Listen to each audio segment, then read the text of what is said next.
ইমানদারদের মধ্যে সবচেয়ে পরিপূর্ণ ইমানদারদেরকে আমরা সাধারণত যে লোকটা বেশি বেশি নামাজ রোজা পড়ে, যে লোকটা বেশি নফল নামাজ পড়ে, জুব্বাটা লম্বা আছে, দাড়িটা লম্বা আছে, হিজাবটা ঠিক মতো করে, আমরা মনে করি মাশাল্লাহ মাশাল্লাহ খুব ইবাদত গুজার, তাই না? নবী করিম সাল্লাল্লাহু আলাইহি সাল্লাম বলছেন কি শুনেন, তিনি বলছেন ইন্না মিন আকমালিল মুমিনিনা ঈমানান, ঈমানদারদের মধ্যে সবচেয়ে পূর্ণাঙ্গ, সবচেয়ে পরিপূর্ণ ঈমানের অধিকারী ওই ব্যক্তি যার আচরণ সবচেয়ে সুন্দর, যার আখলাক সবচেয়ে ভালো, যিনি শৃঙ্খলা সবচেয়ে মেনটেন করেন। এই লোকটা যিনি অন্যের অধিকারের ব্যাপারে খুব বেশি কনসার্ন, যে আমি কোনো অধিকার নষ্ট করছি না। আপনি স্বামী, আপনি আপনার স্ত্রীর কোনো অধিকার নষ্ট করছেন না? আপনার কোনো কথা স্ত্রীর প্রতি অবিচার হয়নি তো? আপনি তাকে একটু শাসন করতে গিয়ে সীমানা ছাড়িয়ে যাননি তো? আপনি আপনার স্বামীর বেলায় আল্লাহর দেওয়া দায়িত্বের কোনোটিতে অবহেলা করেননি তো? আপনার দ্বারা কোনো কিছু অনধিকার চর্চা হয়ে যায়নি তো? সীমানা ছাড়িয়ে যায়নি তো? সীমা লঙ্ঘন হয়ে যায়নি তো? এই যে একটা বোধ, আল্লাহ শপথ করে বলছি, এই বোধটাই মানুষকে প্রকৃত মুত্তাকি হওয়ার পরিচয় দেয় এবং মানুষের আসল তাকওয়ার দিকটাকে ফুটিয়ে তোলে। এই বোধটাই হলো আমাদের সবচেয়ে বড় অ্যাসেট, সবচেয়ে বড় সম্পদ। দুঃখজনক যে আজ সেটা আমরা হারিয়ে ফেলেছি। আমরা শুধুমাত্র ইবাদত বন্দেগীর গুরুত্ব নিয়ে আলোচনা করি, ইবাদত বন্দেগী করি, পুরো ধর্মটাকে বানিয়ে ফেলেছি জাস্ট ইবাদত সর্বস্ব একটা ধর্ম। আমি বলছি যে ইবাদতের মৌলিক, ইবাদত বলে ইসলামের মৌলিক কাজ, প্রধান কাজ, সন্দেহ নেই, কিন্তু আপনার ইসলামের আসল সৌরভ ছড়াবে ইবাদতের মাধ্যমে নয়, আপনার ইসলামের সৌরভ ছড়াবে আখলাকের মাধ্যমে। কিয়ামতের ময়দানে আপনার আমলের পাল্লাকে ওয়েটফুল করবে ইবাদত নয়, আপনার আচরণ। সো আপনাকে আচরণের পরে স্পেশাল কেয়ার না নিলে আপনি যত ইবাদত বন্দেগী করেন, আমি আমার কোরআন হাদিসের ক্ষুদ্র জ্ঞানের আলোকে বলতে পারি, আপনি কখনো আল্লাহর খাতায় ভালো মুসলিম হতে পারবেন না। এই জন্য আমাদেরকে আখলাকের অধ্যায়টি বারবার পাঠ করতে হবে। আখলাকে নববীর ধারণ করার জন্য আমাদেরকে সংগ্রাম চালাতে হবে, নিজের বিরুদ্ধে নিজেকে সংগ্রাম চালাতে হবে।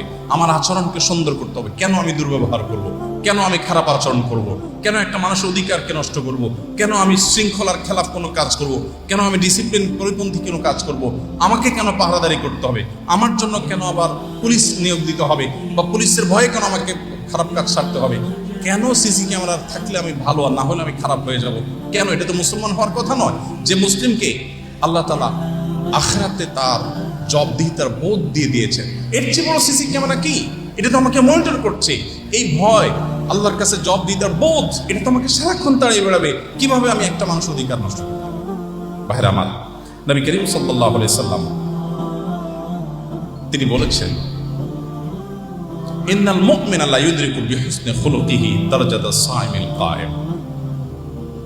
একজন মানুষ সারা রাত জেগে তাহাজ্জুদ পড়ে, সারাদিন নফল রোজা রাখে।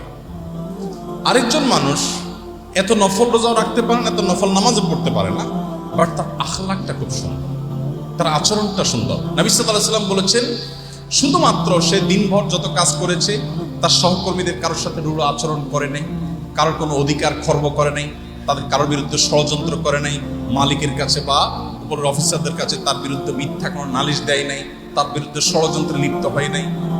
এই যে সে খুব দায়িত্বশীল আচরণ করার চেষ্টা করেছে, আল্লাহর ভয়ে তার অন্তরে তাকে জাগ্রত ছিল, সবসময় তাকে পাহারাদারি করেছে, এবং এর ফলশ্রুতিতে এই লোকটা সারাদিন স্বাভাবিক কাজ কাম করেছে। তিনি অ্যাজ এ ডক্টরি করেছেন, ইঞ্জিনিয়ারিং কাজ করেছেন, শিক্ষকতা করেছেন, ছাত্র পড়ালেখা করেছেন, বাট তার সারা দিনের মধ্যে তিনি খুব সিরিয়াস ছিলেন যে কারোর অধিকার নষ্ট হবে না, আখলাকের ব্যাপারটাতে খুব দায়িত্বশীল থাকবেন, কনসার্ন থাকবেন।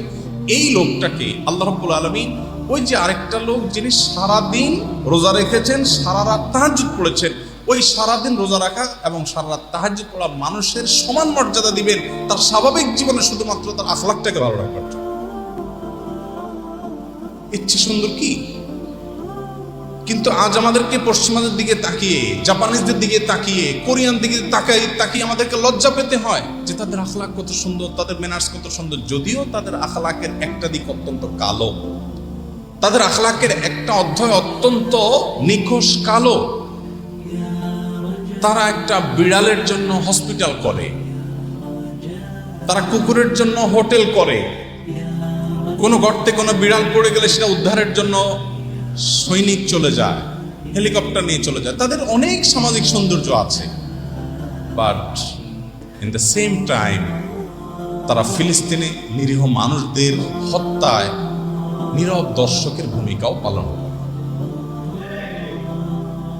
তাদের ভালো দিকটা যেরকম আমাদেরকে অনেক বেশি অভিভূত করে ফেলে, সেই সাথে তাদের কালো অধ্যায়টাও আমাদেরকে মাথায় রাখা উচিত। কিন্তু আমার কথা হলো যে মুসলিম হিসেবে তাদের যে ভালো দিকটা দেখে আমরা বলি ওয়াও মাশাআল্লাহ, এত ডিসিপ্লিন,